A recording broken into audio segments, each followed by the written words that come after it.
So welcome. This is our first live event and we're Cramcure.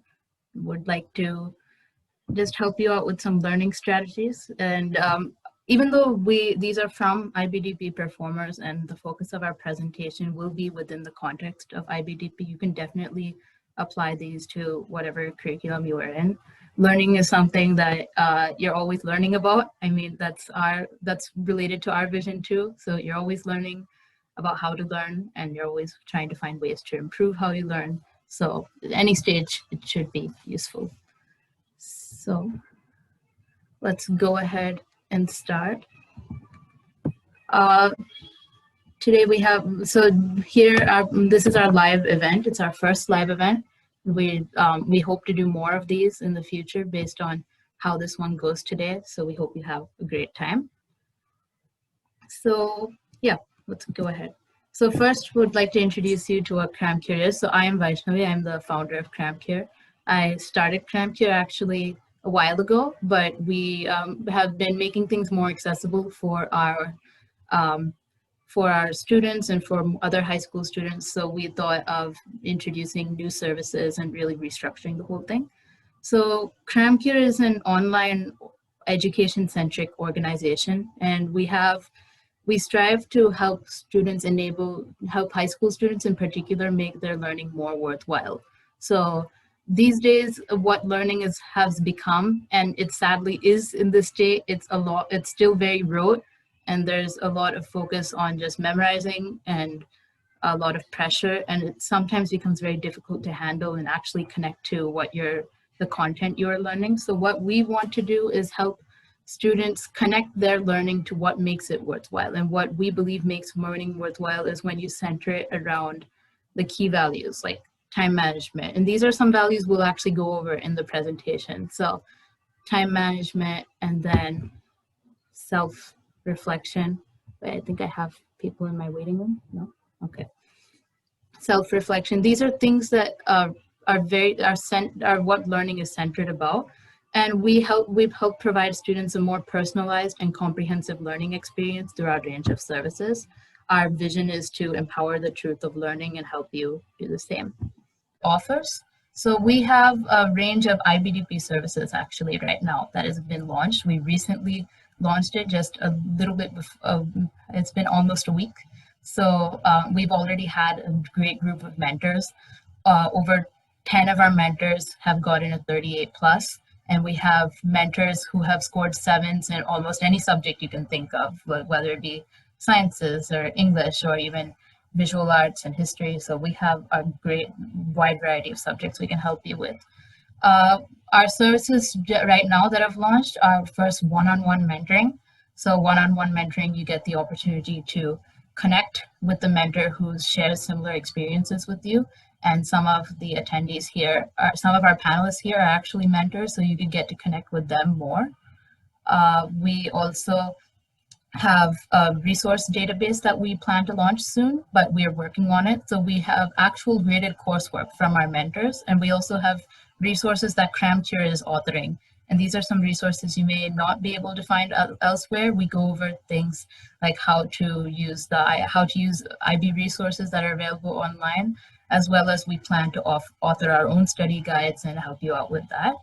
We have our member forum where we'll be releasing we're already releasing articles related to advice, tips, and strategies from the IBDP experience. And you can also ask your own questions to start your own discussions. In the future, we hope to have more events like this. We also hope to launch more services. We have one coming soon called Metacognitive Mentoring. These are very niche services we've come up with. They are like customized scheduling, database analysis of your own work. You get to work one-on-one.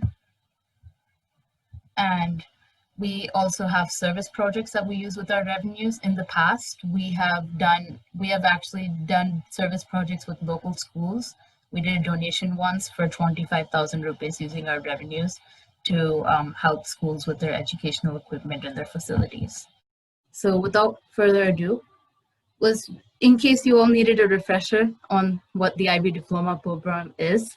So IBDP stands for the IB Diploma Program. It was founded in 1968. it's a very different program compared to other curricula. It's very unique in that it's centered on research. It's centered on the learner profiles, like being knowledgeable and having integrity and such. It's scored out of 45 points, so there's 7 points for each subject, and then 6 subjects that you take, along with 3 points for the core components. And both external factors like exams and also internal assessments and coursework will factor into your grade. For the components of the IBDP, there are 6 subject groups, so you'll cover things like languages, language acquisition, which is a second language, and your first language. You also have sciences, social sciences, and you can do visual arts or performing arts, and there's also mathematics. And subjects can either be taken at a higher level, which are for subjects that you're actually interested in or you may need for your career, and standard level, which you'd like to have exposure to and you'd like to continue, but you're not necessarily going to have a career in those. Then the rigor, IBDP is known to be very rigorous. I'm sure all of our panelists can agree that it's one of the most rigorous. And the average score is 30 on 45.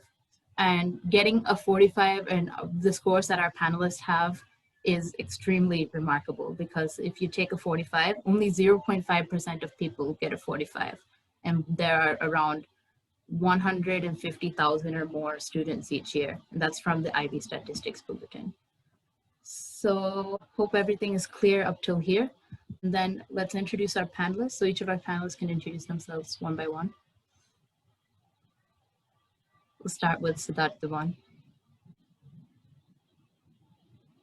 Siddharth Devan, I'm an incoming freshman at, can you guys hear me? Wait, just making sure. Okay, cool. I'm Siddharth Devan. I'm an incoming freshman at Brown University, and I'm probably going to be starting my classes in September. I'm really excited to be here. I really thank Vaishnavi for this opportunity. I think this is a really amazing program, and I think what discussing today is all the stuff that I wish I had, the things.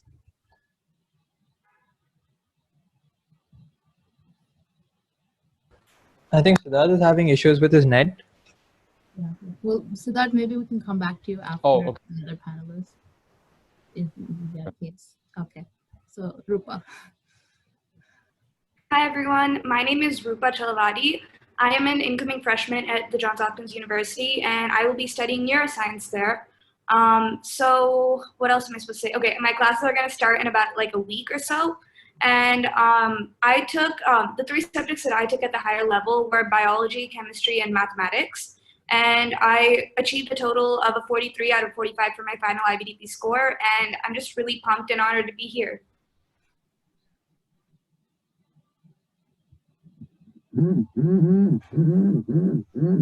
So hi, my name is Vinita. I did the IB and graduated in 2018. I'm now a junior at Cornell.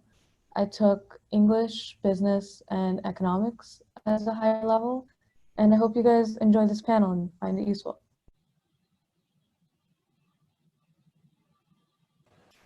Hi everyone, I am Siddharth Venkatesh, and if you get confused between me and Siddharth Devan, you can call him Siddharth, you can call me Sid. And so a little bit about me, I'm a prospective economics major at Ashoka University, and I took math, economics, and psychology as my HLs in IB. I got a total of 42, and I hope that this webinar or this call turns out to be, as useful as you thought it would be. So that's the one you can go now. Okay, cool. I hope that doesn't happen again. I'm Siddharth. I'm an incoming freshman at Brown University. I'll be studying, I'm going to be concentrating in computer science and astrophysics. I got a 44 in the IBDP, and I took computer science, physics, and mathematics HL.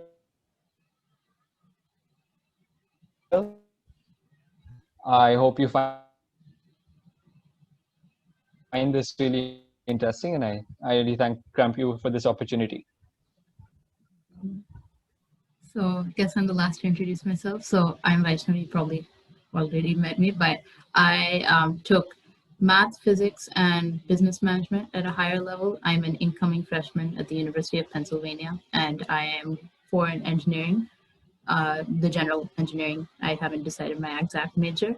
And I got a 45 along with Veda, who got a 45 here. And we hope that this session is pretty useful, and we hope that you'll be able to get as much as you can out of what our panelists have to offer.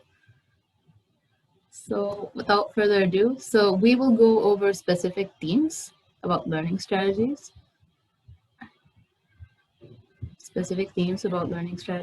And at any point of time, if you have any question, just write it in the chat box, or after each theme, we may have some time, if our themes are, we may have some time for you to speak up and ask.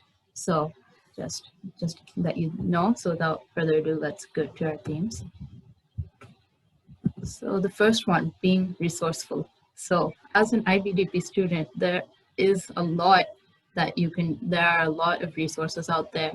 And a lot of the times when you have resources, it's not necessarily that they'll be offered to you immediately. So sometimes you'll have to search for them, and sometimes your teachers will offer them. So how do you not get overwhelmed by all of these resources? How do you use them to your advantage? We'll go over that in this theme.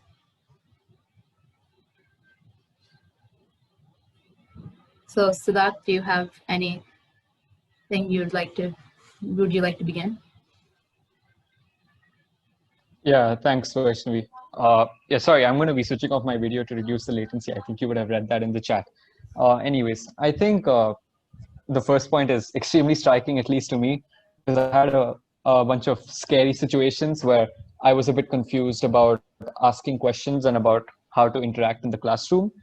And with respect to that, I would say you should never be scared to ask questions, but you should also know when your question is not probably something that is intelligent, and don't let that intimidate you. But for instance, if you think you can get your question answered by going online or doing some research, then it's probably better to see if you can go online and do that research and then approach the teacher. There were a few scary situations for me. For example, in physics class, where I had a bunch of questions about electromagnetic radiation and a few things. I think Vaishnavi would know exactly what I'm talking about right there. But there were a few times I asked a bunch of questions which were probably not the best, in the sense that I could have just looked it up on my laptop and have gotten right answers anyways. So with respect to that, you should be very careful and mindful, because unfortunately, not all teachers will be very supportive of those kinds of questions. But you should never be afraid to ask questions, because that's the only way you'll actually understand what's exactly happening.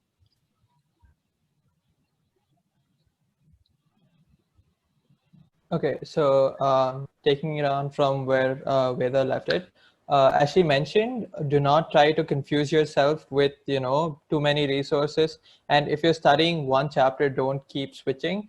But what you do want to do is not stick to the same resource throughout the course. So you might want to, let's say, do a few chapters from one resource, and let's say another few chapters from another textbook. And that is totally okay. And the reason is this. First of all, let's also keep in mind the nature of the subject. Let's say you're taking a humanities subject like economics, or you're taking psychology. Usually these subjects come with differing points of view, and they can't be exact.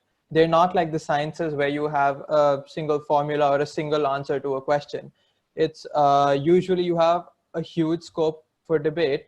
And what tends to happen is one of the authors might get carried away with their point of view and might emphasize on something. At the same time, you'll find something else, a different point of view somewhere else. This is also prevalent for, let's say, TOK. And TOK is where this happens the most, because there's a huge scope for debating on a certain thing. I'd like to give you an example. For instance, I used different books for psychology. For instance, I use the study guide to learn how to write answers. At the same time, I use the textbook to sort of look at a research methodology, but to actually study content and research studies, I just looked at the PPTs my teachers sent me. The same thing applies for IAs, where you will be referring to online sources more than you do to your textbook. And you also need to understand that different sources have different kinds of credibility, and you don't want to do some work and have to track down different sources simply to be able to cite something. Also, your friends, your classmates, they're also a resource in the sense that you should be able to ask them all the questions you have. So don't be afraid to do that either.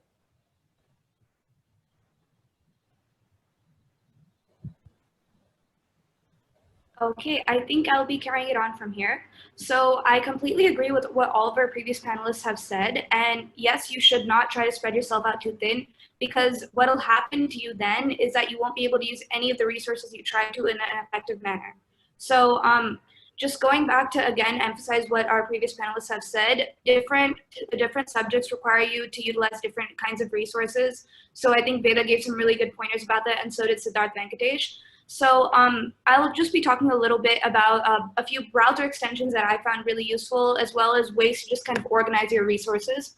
So I'll be talking about one of the browser extensions I found useful. It was called, if I'm not wrong, it was called Session Buddy. And what I found it really useful for was recording all the tabs that I had open. I'm the kind of person that opens 8 windows with 20 tabs each, and it's just really hard for me to track down what I'm looking for sometimes.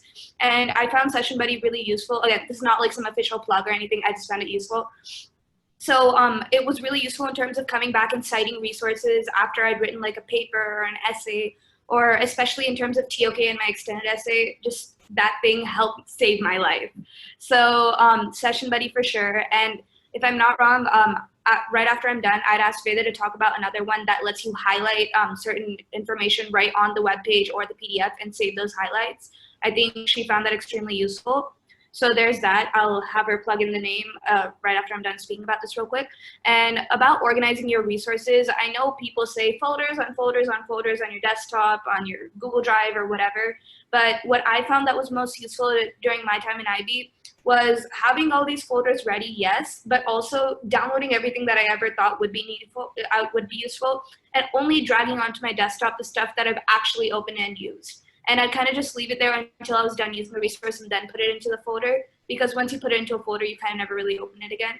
So that's just a small thing there. And yeah, YouTube and Reddit, I would kind of use those not too much for specifically learning, but for kinds of other things that I needed help with, like, oh, what kind of textbook would kind of be the best to get this sort of a perspective and stuff like that.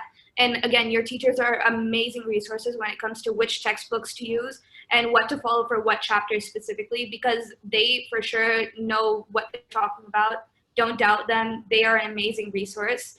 And I have a slightly different perspective when it comes to asking questions from Siddharth. I think I was the kind of person that just asked any question whatsoever.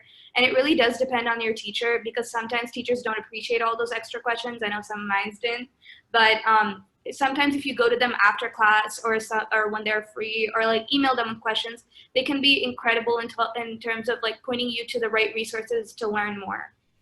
So yeah. So time management. I feel that time management is one of the most important there. So one of the most important learning strategies, whether you're an IB or not, but especially if you're an IB. I think every panelist will agree with that. There's just a lot to do and a lot to do at once. So let's just get into it. Okay, so when it comes to time management, obviously the first word that you see, procrastination, that's like, you know, that's the most evil thing to do when you're an IB. And I'll tell you why. First of all, you need to keep in mind everything that you need to cover in these 2 years. So as soon as you enter the course, you know that there are a few things to be done, which is an IA in 4 of your subjects. You have your extended essay, and you have your TOK essay, and you have a bunch of assignments given by the school for you to handle right then. But I think what you need to know is that don't wait for the right time, so to speak, to start doing these things. For instance, you might think that we haven't learned much in our IB course. Maybe we should wait for another, let's say 6 months when we've learned enough, and then we go ahead and look into these things. But don't do that. It's a huge mistake. If you really care about your subjects, I'm sure that most of you will find time to go ahead and learn a little bit about those subjects. Most of you take E's in subjects that you like. So in that case, you might just have that background knowledge you need to get started. And just using that, don't look for other excuses. Like, let's say the school has to mention that you have to start working on something, because the school can come and spring up a deadline that's too harsh for you to meet, and you don't want to be in that situation. And lastly, you also want to keep a timeline to make sure that you don't spend your time too much on a particular assignment. You can't spend 100 hours on one IA. You need to make sure that you keep that in check. Of course, you'll have contingencies, but you have to make sure that is up to a certain limit. It could be academic reasons or personal reasons, but whatever the contingencies be, make sure you don't extend your work beyond a certain limit. I think about this, my friends would share a little more now.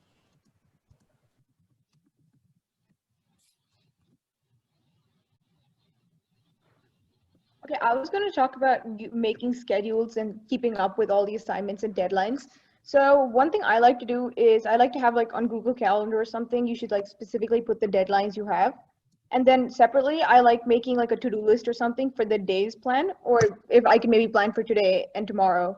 But when I do make those plans, like the daily plans, I never like put in like a specific time I need to finish something by, like, oh yeah, I need to study from 2 to 3 and then write this essay from 3 to 4. Because most of the time, you can never like actually finish it in the time you plan. And then if you go beyond the time you set for yourself, it can be really demotivating. And then you'll spend more time rescheduling and making a brand new plan and all of that. So instead of that, what I like to do is I just like to have it in a list as to what I want to get done. And then you can, depending on how you're feeling that day and your entire regular schedule, you can just finish what you wanted to do.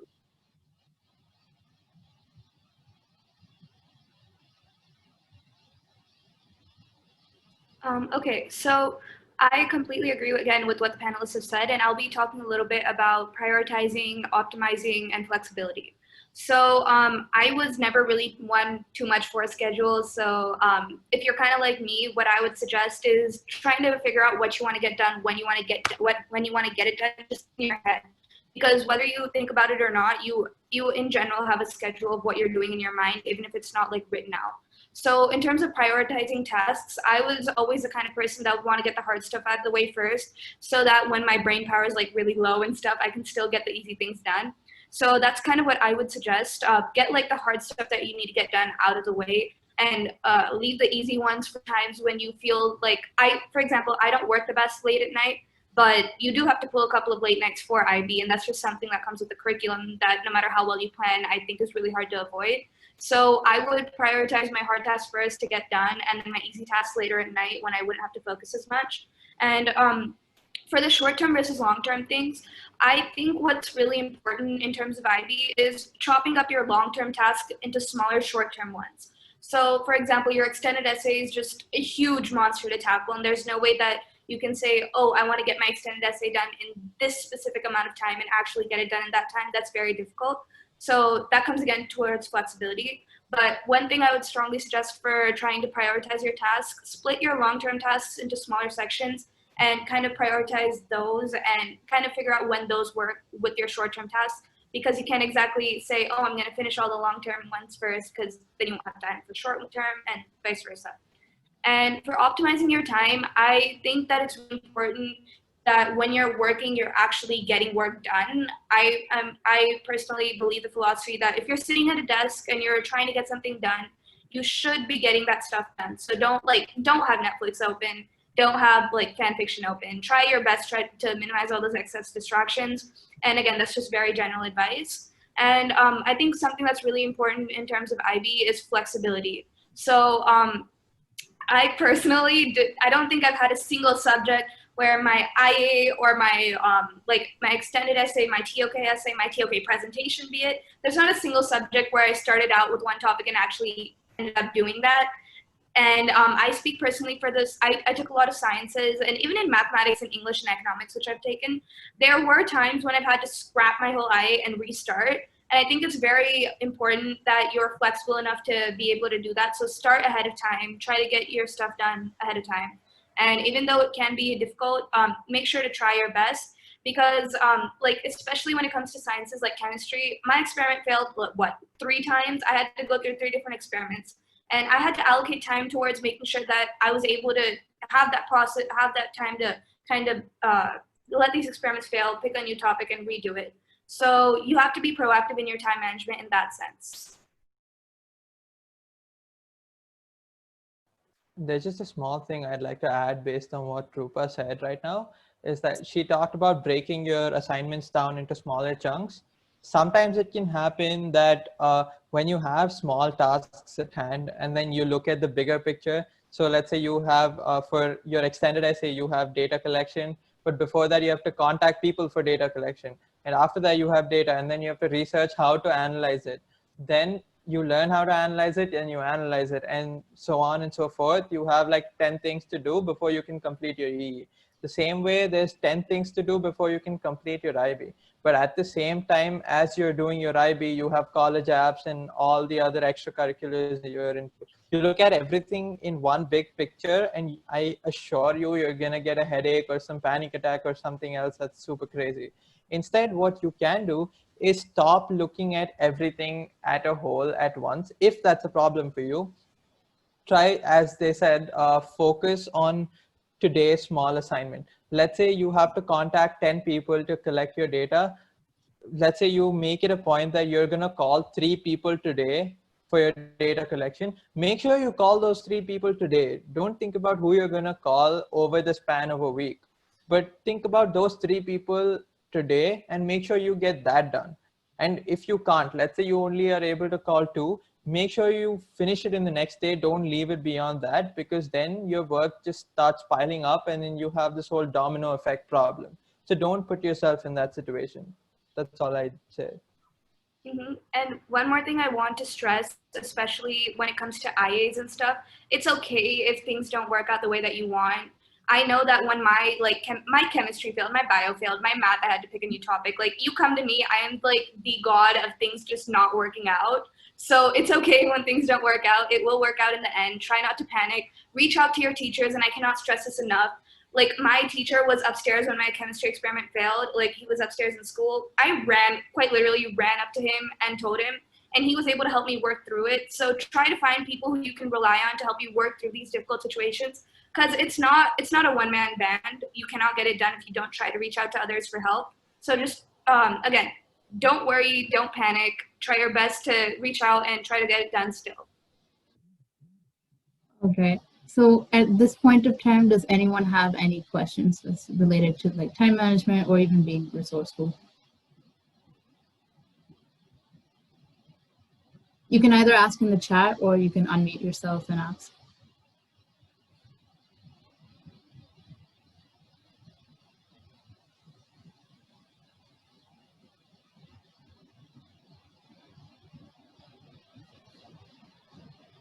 All right then. So let's go on to motivation. So we just talked about a lot of time management things. We stressed on how much work there is and how much work there can be. And even if you're not in IBDP, a lot of the times, if you have academics and if you have other engagements, so it's still a lot to balance. So let's go into how to stay motivated and how to be determined and how to keep your mind on their goals. So we'll have like Vinita talk a little bit about motivation now. For sure. So sort of like what Rupa and Sid stressed upon, I think it's really important to keep sort of short-term and long-term goals, and that helps you be motivated in terms of breaking things down into smaller tasks, because sometimes it's much more easier to convince yourself that, yes, I have to get only these 3 tasks done today, rather than looking at what you have to get done for a long period of time. But motivation and sustaining that motivation is definitely difficult, but I think in terms of keeping yourself motivated throughout the whole program, it's sort of looking at the bigger picture at the ending. So what am I doing these 2 years for, and what am I trying to get out of it? And that's essentially, you know, all the skills you're taking away, all the learning you're doing in terms of your research work or development of your critical skills or your analytical skills, and then taking that into your future and using it for whatever career goals you have after that. And furthermore, I think two very important things in IB that sometimes people lose sight of or just push to the side are your confidence and staying staying and continuing to have optimism. So in terms of confidence, it's really easy to be underconfident, say I can't do this, or on the vice versa, it's very easy to get overconfident very easily. It's just best to continuously check yourself to make sure, you know, you're not being too hard on yourself, but you're also being practical at the same time. And I think the last thing is always maintain optimism and find a good support system. And you can find support system with your other colleagues and like students that are going through the same thing. Because trust me, sometimes it's that support system that'll help you throughout the program and help you like make it towards the end. And I think those are two things you should really stress upon, because without that, it's sometimes difficult to have the motivation to keep going. So when we come to motivation, I perfectly agree with whatever Vinita said about pushing yourself and about maintaining your confidence. Confidence is something that's really hard to manage when you're in IBDP, because you can, at some points it feels very easy, at some points it feels very tough. It varies a lot. Now, when you're trying to push yourself and want to achieve your goals, a lot of people fall in two categories. Either they look for perfectionism, they want everything to be perfect all of the time, or they are pretty content with how they are, and sometimes they get complacent. So complacency is like when you're in a state that you feel like you can't improve at all, and you don't want to make the effort to improve. And I assure you, like, even if we found ourselves to achieve success at the end, or in terms of a score, if that's a quantitative form of success, we did not feel like we were able to get this score all of the time. Most of the time we were wondering, okay, would I even be able to get this, or would I be able to get a 7? Would I be able to get a 6? So it's not something that you're going to be guaranteed with. It's definitely not. And so you should be finding ways to push your limits, try to be better every day, but it should be with moderation, of course. Like, if it is taking a toll on you, if you're working yourself too hard, that becomes a problem. So just keep that in mind. And with self-discipline, so in IBDP, it's very much of an independent curriculum. So you of course have friends, you of course have people online who can help you, of course have teachers, but at the end of the day, it's what you do that'll make you succeed. So and sometimes you'll be in situations that, oh, I don't feel like doing this today. And that's all right, that's perfectly fine. But the way you can get yourself to, you can uplift yourself and say that, okay, I have to do this today, it's something due. And if I don't do it, this is a consequence, whether it's an external consequence or an internal consequence. Like, if something you just set for yourself. So sometimes it works when you set consequences for yourself. If I don't finish this, this will happen. Okay, the consequences don't have to be extreme, but it's just good to keep yourself accountable. Because especially if there's no one if you don't have anyone to keep you accountable, I mean, it's always good, but you don't always have to. And then on the flip side, when you do something well, and when you even the smallest of things, like if you finish an assignment, or if you finish your IA, if you finish one part of your ISA, if you're in a science subject, if you have just thought of a topic, you thought of a topic and your teacher approved it, reward yourself. Rewarding yourself, you don't have to give yourself gifts, you don't have to pamper yourself like that, but you could reward yourself with small treats. I am a big sucker for fruits. I love fruits. So fruits were actually one of my rewards. It actually helped my brain too, because fruits are healthy and the fruits help your brain work. but I would also use dark chocolate a lot. A lot of people use coffee. Coffee, be careful. Coffee can get addicting. Coffee is not always healthy, but just find the right way to reward yourself. Yeah. So so I guess we'll move on to the next theme. We're a little bit. Actually, if you don't mind, I just wanted to mention one quick thing with motivation. So I think what's really important is, while it is important to look at how your peers are doing and be mindful of those around you, it is also important to keep in mind that you're not going to be the best at everything, and that if someone is doing better than you right now, that doesn't mean that it's your shortcoming. It could just mean that you're not the best at the certain thing. Like, for example, I know a lot of people who would do really well in unit tests, but not as well in the final exam, do really well in internals, like in terms of assignments, not so well in written test taking. And it's okay to not be the best at everything. And it's actually, to be honest, you're an alien if you are. There's no way you can be the best at everything. So just try to be the best at what you can be the best at, and just try to be the best version of yourself. That's something to keep in mind. Because a lot of people often, it's very scary, especially in a curriculum like IBDP, to kind of see everyone working at twice the speed that you are sometimes. But it's okay to be going at that 1.0 speed. It's okay not to be watching lectures on double speed. It's okay not to have your IADN 4 months before it's due. Just make sure you work at your own pace and still get things done.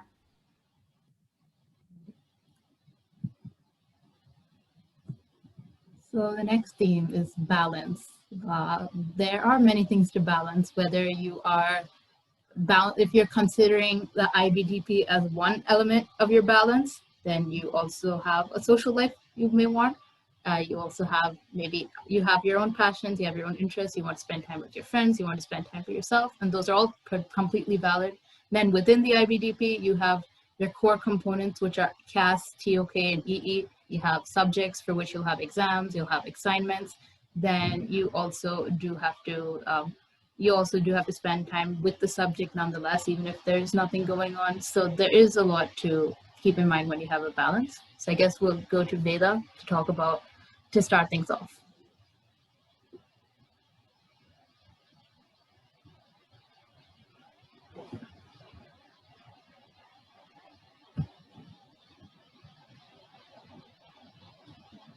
Veda? Are you here?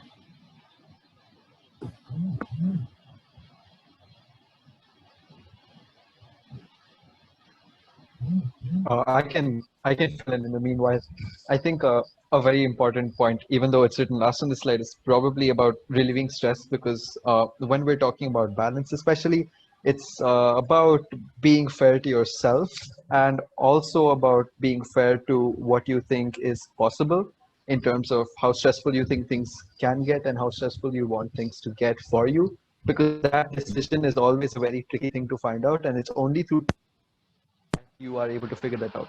But I think one thing that is a universal rule essentially about balance is when you're relieving stress, you need to know when to take breaks and how often to take breaks. For example, a few people put their phones in other rooms. That personally doesn't work for me, because I mean, what if, for example, at the back of my head, I'll always be thinking, what if there's something on the portion I missed and people are discussing it on the group chat?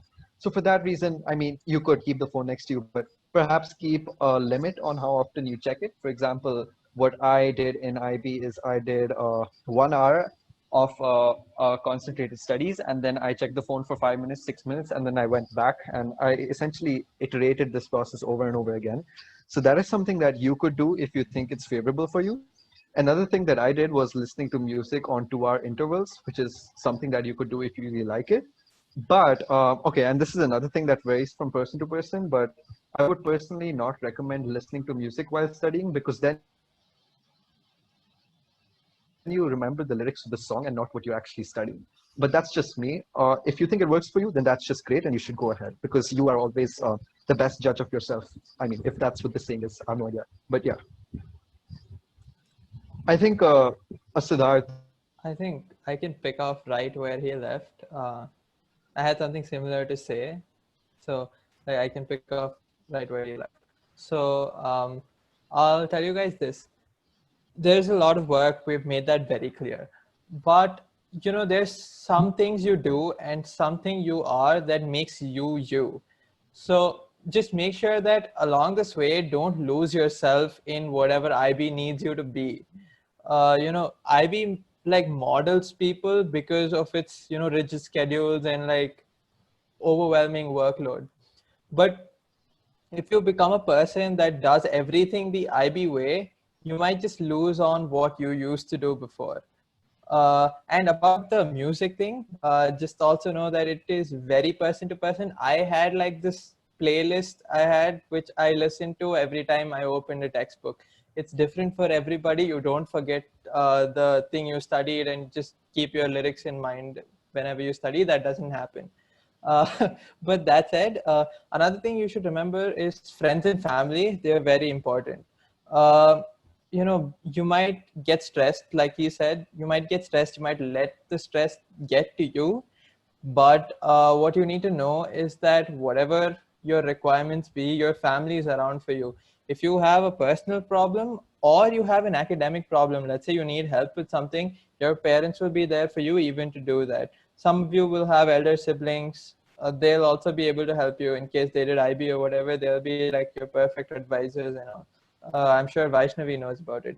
But that said, make sure that you don't alienate your family. Make sure you talk to them every day. You keep them looped in whatever is going on in your lives. And, 2 years will pass quickly, but they're there for the long haul. Another thing is your friends. Everybody who's taking IB and every friend you make at school is going through the same thing that you're going through. Sometimes they've gone through it before you did. So whatever it be, they'll be the best people to relate to you, and make sure that you talk to them whatever problem you have. Sometimes it's like an unmanageable work situation. Sometimes you just hate your teacher altogether, so you want to just like rat out about them. But like whatever it is, they've been there, so you can like always turn to them. I wanted to second what Siddharth Venkatesh said, and actually, so in terms of discussing academic problems with fellow peers or your parents or family or anything, there's this thing called the rubber duck method, and I'm not sure if you guys have heard of it, but so essentially what you find is when you explain your problem to someone, you often find that you have the solution with yourself. So definitely try talking to other people about your problems, and yes, the rubber duck method works. Right. I'm not sure if Veda is here. If not, I'll continue.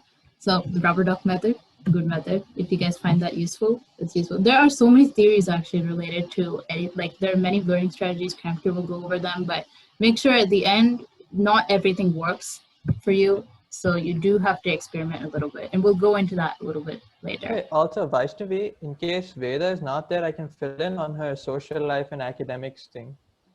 Okay. Yeah, sure. Go ahead. Oh, she's coming. She's here. She's here. Is she here? Okay, yeah. That's good. Yeah. Veda, you can go ahead. She's here. Okay. So anyways, I would like to talk about how you adjust your balance to your situations. And there, a balance is not something that's going to be set in concrete. It's definitely not, because everything in your life keeps changing every day, whether it be IB, whether you get a random assignment one day, or you have something happening to your IA or your work one day, or maybe your social life, your friend invites you to a party, or you guys want to hang out one day.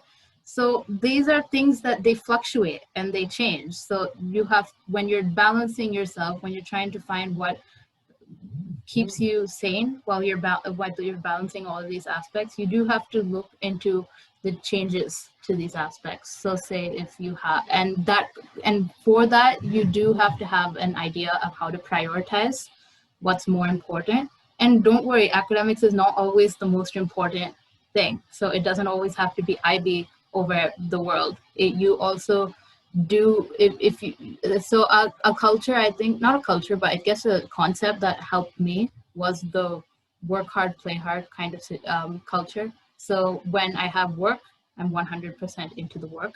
When I don't have work, I'm 100% into relaxing. I wasn't really in the between. I felt like being in between kind of made me more stressed, because it would keep on reminding me about work, and it would keep on reminding me to get back to go to worry about something that I didn't really have to worry about immediately. It would just keep pushing me to do that.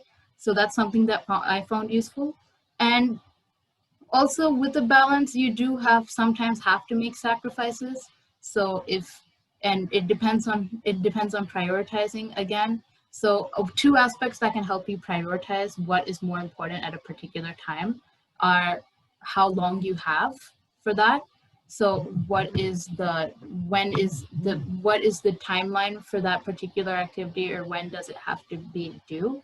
And also how much time you have, and how easy or how hard is it for you. So sometimes if work is very easy and it takes less time, don't procrastinate, just get it done. I mean, it's much better when you have something done than when you have something pending, because if you just push it to the end, it'll become problematic later on. And then again, sometimes you'll have to make a little bit of bigger sacrifices. So when you're keeping your head on a goal, when you have something in the long term, there are many things you have to do in the short term to get to that, to prepare you for that. So you want to do whatever you need to do to get where you need to be. That sounds very vague, but it is at the end of the day true.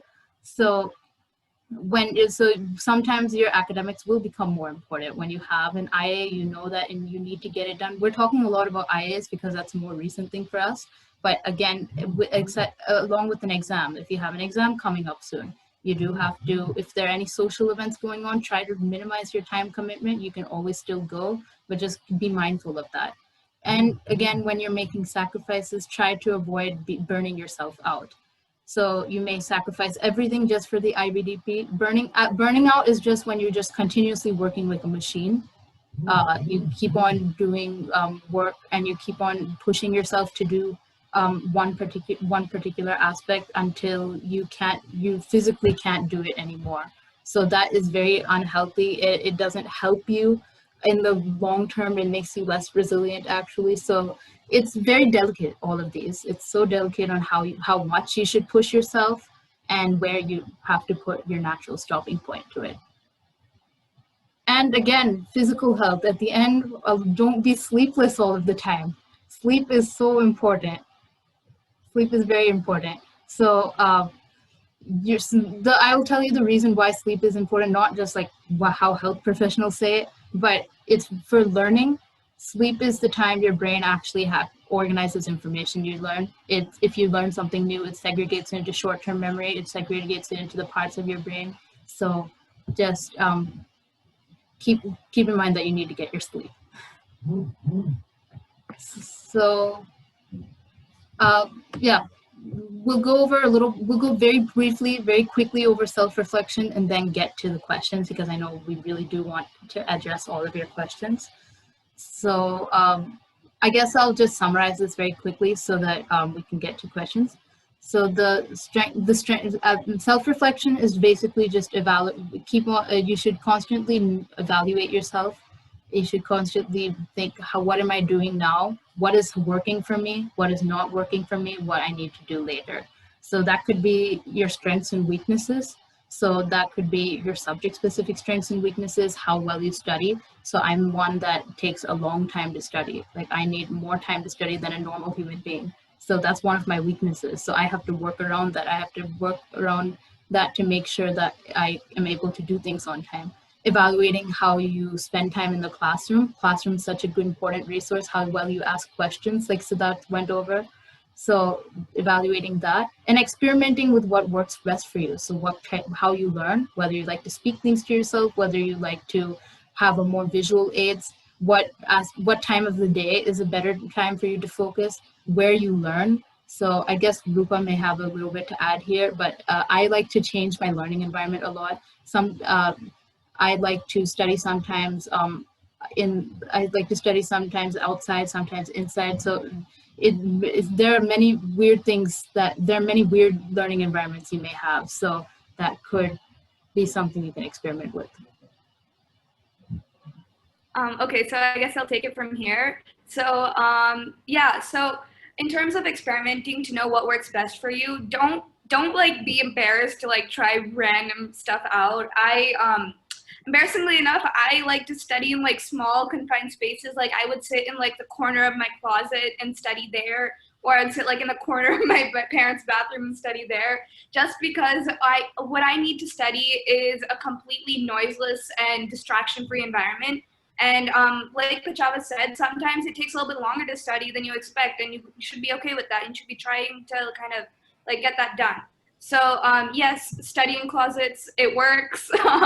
Just try to figure out what kind of environment works for you. And so another thing in terms of self-reflection that I thought might be a good perspective to kind of spread is that I was never too big of I never studied too much over like longer, I didn't study consistently, and that's okay. Because what I would do is I would pay complete attention in class, and then I would study for all my tests, be it in the smallest of tests or the biggest of tests. And what that kind of did is that helped me get through all the stuff that I needed to get through before like our final exam per se, but still kind of revise it right before. So yes, I guess what I just want to summarize is separate your learning from your relaxing environment, go study in closets. All right, so now we're opening the floor for questions. I know we've said a lot, but we do encourage all of your questions.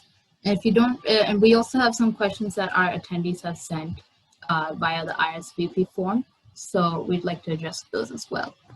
So the first question we have was a question we wanted to address earlier, but we thought would be better to address at the end. How was each one of your experience in IB? And what did you carry once you've over the 2 years? I guess we'll have a few of our panelists, whoever wants to give in their opinion, just go ahead and speak. I can take this one, or at least a part of it. In terms of the experience, although I know this presentation makes it seem like it's a lot of work and is not the most fun experience, it definitely is super unique and very different and definitely fulfilling. Like, I've learned so much in this experience. I've taken skills like managing my time, self-reflection, all those themes that were covered, but plus research, balancing my time, sort of learning how to talk to people and speak confidently. I took all these skills to college, and trust me, I'm still using them in college. I've learned so much in IB, and I think the experience is amazing. It's just what you make of it. If you're not hard on yourself and you don't stress yourself out, it will definitely be much more enjoyable than everyone's really making it seem. Yeah, I think I can provide like a similar opinion in that sense. We all like to stress about how stressful the experience was, but like, to be honest, I think that's just one of our ways that we vent.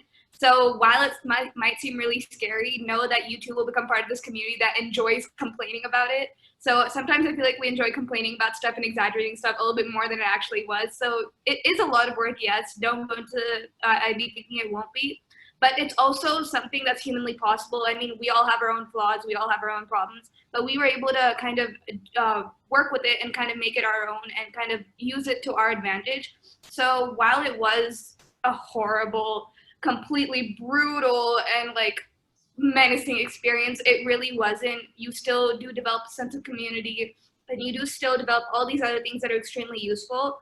And in terms of things that I've carried after, carry forward after IB was done, was just like Vinita had said, all these different skills that you pick up, and also a lot of the academic content. Like, I took Math HL, and I'm pretty much covered for my, at least a little bit, in terms of my calculus class I'm taking this semester.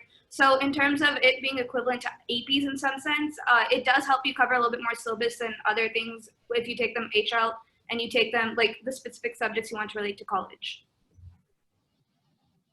I guess we could have one more panelist speak about it. Anyone's open. Yeah, I guess I could add, I think specifically in IB, you will hear a lot of banter about how language classes are probably the least important. And I mean, sure, if you're talking about language acquisition, then I mean, I don't know. I'm probably not the right person to talk about that. But for example, language and literature, that is actually, I'm finding really useful now, because I, for instance, if I want to write a report or if I want to write a paper of sorts, then that is very useful when I'm going to college, because maybe I want to do something more research oriented in college, something that's not as, let's say, software engineering, if that's what you guys want to do, or biotech, whatever you guys want to do. If you guys are really interested in research or something in the future, then language and literature classes actually help a lot, because they help you structure your frame and your thought process and your opinions, and that can be really important. And that was very useful for me, at least, and now that I'm going into my freshman year. Okay. That's great, all of you. And we also had another question. It was asking specifically tips for math, a student with math, chemistry, and physics, HL. I think me and Rupa can split this. So, because we have all three of those. So, I guess I feel like whatever strategies we've gone over and whatever themes we've gone over, it's great to connect them to your subject, but they do apply overall. What I would give you specifically, we could go very briefly because we will have more resources talking about subject specific later. But in physics and math, your content is as important as your practice. You have, it's great to know both. You do have, and without one, you can't do the other. They're very application heavy subjects. Like it's great to have, it's good to practice. It's good to apply what you learn. You don't have to have formal questions to practice. You can just go outside and think about how physics works in the real world. I remember a lot of the times for mechanics, there were many household objects. I would try to figure out how those concepts like gravity, acceleration, free fall, velocity, how those would work by just throwing them around, because that's something that helped me. But it's very, very important to know how things connect in those two subjects, because the questions are very interdisciplinary. Now we can go to chemistry. Okay, so I think what's really important for all three of these subjects, given their certain qualities, is to study smart and not study hard. I'm not a big fan of the just keep studying until you get it. I think it's important that you know how to get it. So speaking specifically to chemistry, know what to study for what chapter, because chemistry is one of those subjects where only the textbook or only the question banks, that's not going to work. So for like topics like, say, stoichiometry questions for sure, other topics that are more written answer based and more like you'll get to those later on, those for sure, make sure to go through the textbook. So know what to do for what things. And another thing that I found really useful in terms of chemistry specifically is to revise what we've done in class after class. Like I would just kind of like, I was a big nerd, okay? Don't take everything I say to heart. But what I would do every day before I went to bed, like I'll just be laying in bed and it takes me forever to fall asleep. So I would revise what we did in class. I'd be like, oh, this is what this is what I like, and this is what this is an example of that. So kind of just revising that in your head.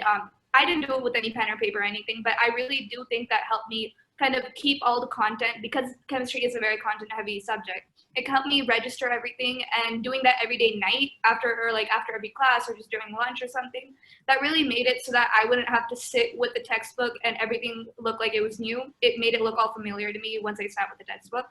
And for math, question banks, please just do the question banks. You will be fine. Just do the question banks. We had another question. They asked how to get a 45. I feel like we've covered a lot of that. I feel all of these learning strategies do apply. Whether I don't think there's anything specific that will apply for getting a 45 that won't apply to getting a 44, that won't apply to getting a 37, that won't apply to getting a 30. So if it just depends on to what extent you implement these in your lives. Implement learning strategies like these or other learning strategies that you may find out. It depends on how seriously you take them and how much you, how you figure out how to balance things, how you figure out to stay motivated, how you figure out to manage your time. Really depends a lot on that. So Can I just add, if you want to get a 45, figure out your second language, because just it's one of the things that is the biggest hurdle for students to overcome. Speaking personally, figure out your second language, practice, and do good in it consistently, because that's not one of the things that you can just like pull out of your back pocket and expect it to be perfect one day. So if you're aiming for that 45, figure that out, because second language and language and literature is often what students have the most difficulty in. So try your best to focus on those as well, and know that even if you don't start being perfect at the beginning for any subject regardless, you have 2 years. You can build up that skill. It's not like you have to be good at it from the get-go.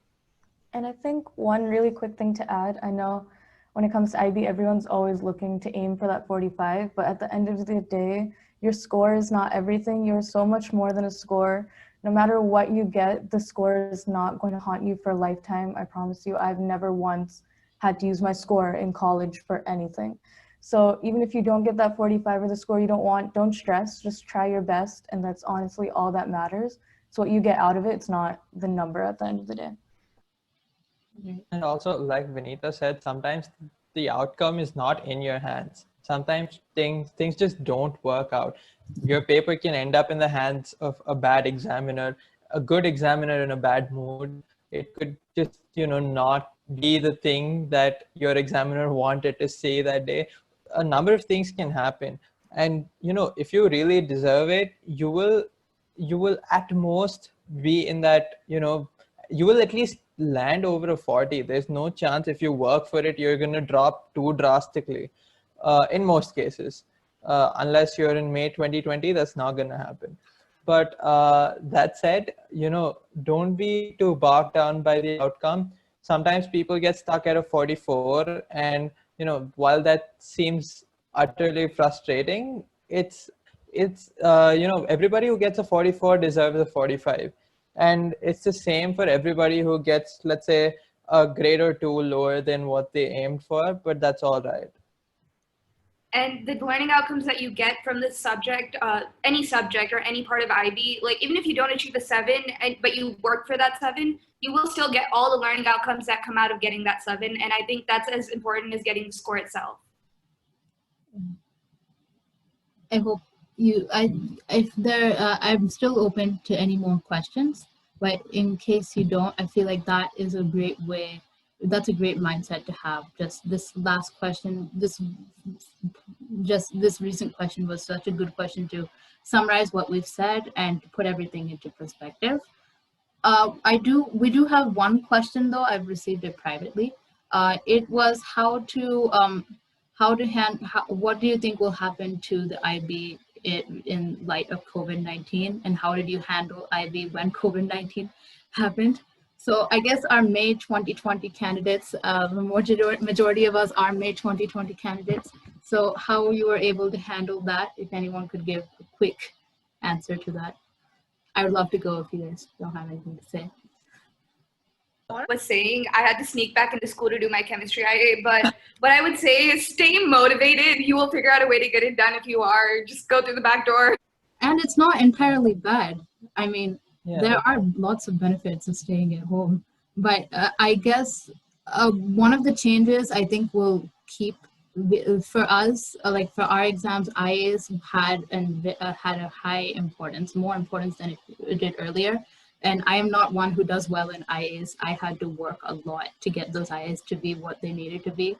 And I think that will continue into the next sessions as well, like the next sessions of the IBDP. I think there will be a little bit of more emphasis on the IA because the external exams may be hard to host right now or hard to have publicly. They may do online, we're not sure, but really focus on getting those IAs to represent your potential. Even if you're naturally not good at them, do what you have to do to get them to where you want them to be.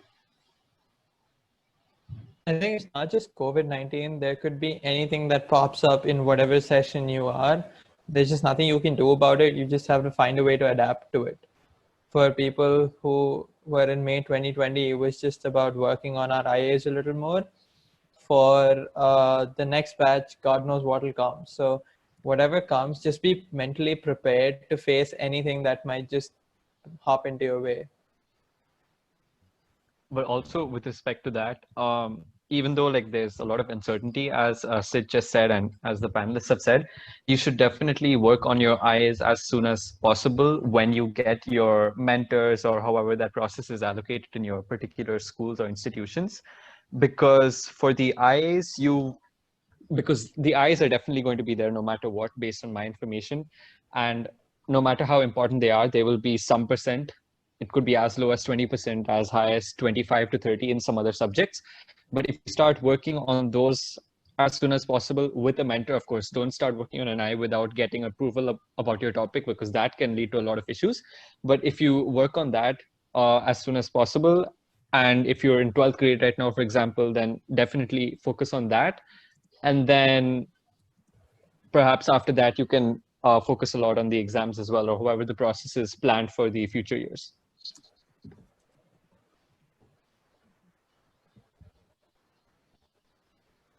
So yeah, a lot of the things we've mentioned about IIS, about resources, about learning strategies, these are things we are going to go over with Cramcure, and all of our services are free right now.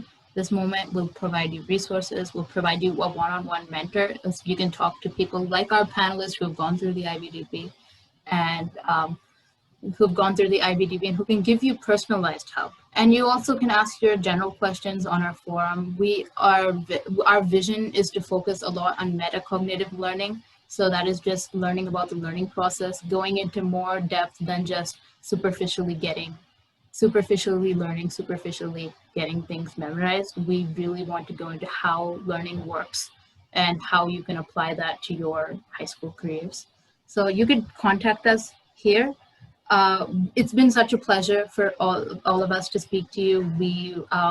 We love making this presentation. We've definitely liked sharing about our IBDP experience, even if it gave us some bad memories at the end. We managed to make it through, and we managed to make it through, and we managed to get out. And it's not the hardest. It's not the end of the world. It's not the only thing you will accomplish. So we can help you through that.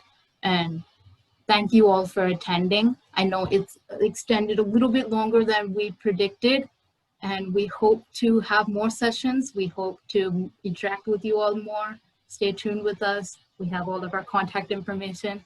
In case you have any last minute questions, you can still ask, and our panelists will be here for the next 5 to 10 minutes. Otherwise, thank you so much.